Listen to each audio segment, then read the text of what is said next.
Whenever buyer's agents want to bring back buyers to the property, let's say a sibling or an aunt wants to go look at the place or they want to do room measurements, I'm never a fan of that. Inside the sales agreement, it clearly states that you're entitled to 2 walkthroughs, only 2. And the way that they're designed is the buyer can go back through the property, post inspections to re-inspect the property to make sure that items that were agreed to be fixed are, then you have your final walkthrough. So if I represent a buyer and we have a home under contract, we ask the seller during our inspection period, we want you to fix A, B, and C. The seller fixes A, B, and C, sends us invoices. Me as a buyer's agent, I'll ask the buyer, you can either hire the home inspector to go back and look at the property.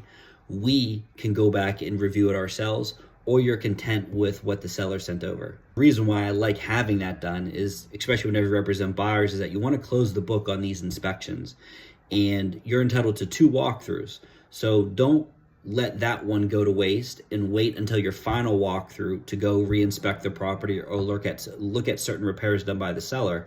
Because what if something isn't fixed to the way that it was supposed to be fixed?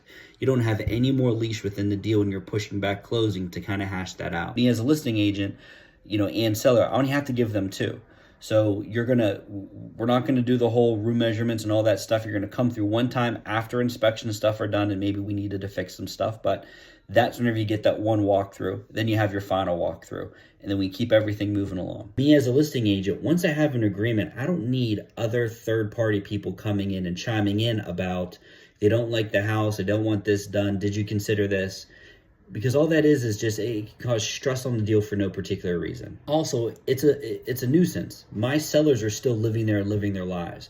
They can't keep accommodating just because your uncle wants to come through or you want to measure for blinds or anything like that.